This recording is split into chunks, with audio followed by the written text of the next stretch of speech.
2024. That's option number one. We take a look at option number two. It says 12 states and 1 union territory elections can be held in 2019. Law Commission's draft report is on simultaneous polls. The Commission has offered options for holding simultaneous polls, and it has come out with 3 to 4 different options. Option number two goes on to talk about all elections falling due to one calendar year can be held together. In fact, we will continue to play out all these graphics as I talk to my guests in the next few minutes. NV Subhash of the BJP continues to be with us. Mr. Bhukti of the TRS, Chamla Kumar of the Congress, and Dr. Papa Rao, political analyst, is live with me from Hyderabad. I want to start with you, Dr. Papa Rao, on this. The Law Commission has come out with a draft report. It has listed down options, but what's important here is it is very much with the idea of going for one nation, one poll or simultaneous election. What is your reading into this draft report? It is not feasible, basically because it is not embedded in our constitution so that this can be done. Basically because if a state government has to lose its majority, political party in power has to lose its majority in a state, and that government is dissolved, for example, then what shall happen? Because before completing its term, if the government gets dissolved, then will you keep it, what you call, will you keep that government sort of in a completely standstill mode for the rest of the term till the total all the states are ready for the election and the center is ready for election next time.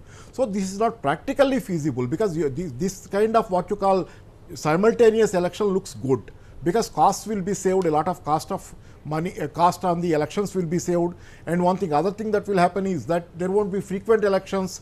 But what I want to say is that in our country now there is some democracy, despite all the dictatorial tendencies of various political parties. There is some democracy because leaders are answerable to the people. Because leaders, according to my reading, people are believing that leaders will come to them only in an election season. If the elections won't turn up for another 5 years down the line from now, there is a lot of gulf between the leader and the political parties and the people, and political parties may do whatever they want to do. So they may not be ready to give any answer, or they may not be the idea is not great, because then the leaders will lose that personal touch, or lose that connect with the grassroots, because they will be at ease for the next 5 years, let's say. Let's go to the BJP now. Mr. Subhash, the BJP says that the country, because there is no simultaneous poll, the country is almost always in election mode, owing to elections of some kind or the other taking place in at least 5 to 7 states in a given calendar year. The BJP is batting for this. Now, the draft report indicates that this might become a reality, if not in 2019, then maybe in 2024. Your comments? Yeah. Well, Sana, this issue has been going on for a long time. This is not the first time where the BJP has got this issue. It has been there in the Congress also, I think from 1990. If you can see the polls which the nation has, the burden which has been went on into the public, if you can see from 1990 as on today, there are too many polls. Not only the parliament polls, the assembly polls, most of the government schemes or the welfare schemes which have been implemented in the states or in the center, it is getting hampered. Not only that, too many polls is also getting the burden on the national exchequer, and this issue has been, there is a political debate also, and many of the political parties have already given a letter to the Law Commission saying that one nation and one poll is always good for the country, and it is well appreciated by the public also. If you can see, if this happens, the reality in 2021 or in 2024, then it will be really good for the nation.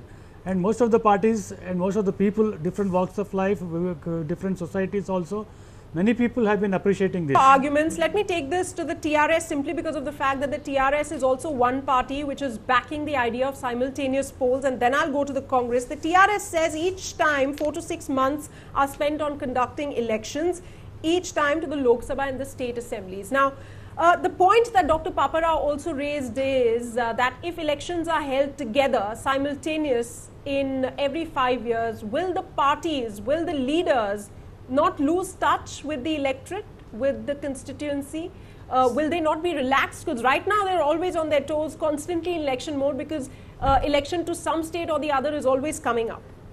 See, actually, in 2024, Election Commission has given a draft stating that you can go ahead with the 2024.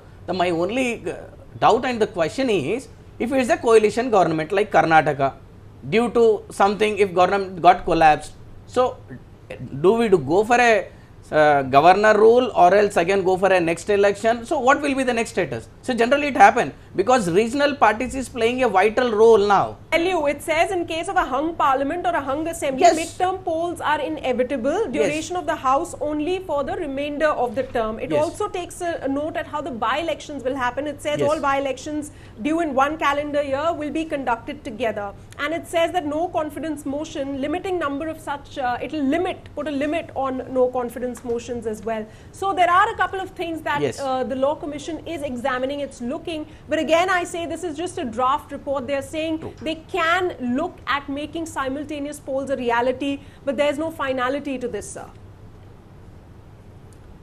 So I think it's only in order to bury a regional parties because see the BJP party wants to bury a regional parties because The there TRS will be is- no star campaigner for us.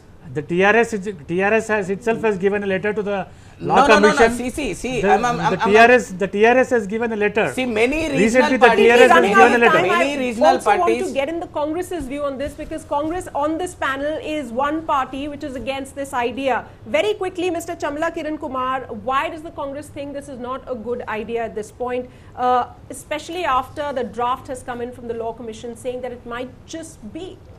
See, this is also the Modi's plan, basically he was thinking that to get everything together, make sure that he was getting demonetization, which has affected people very badly. He wants to get something like this and he wants to show to the people that he is saving the money exchequer. Basically the BJP stand is talking about the exchequer. They are not understanding the sentiment of the parties, political parties. Because India is not an America, India is not a British country which has got only two political parties across the country. We are totally different.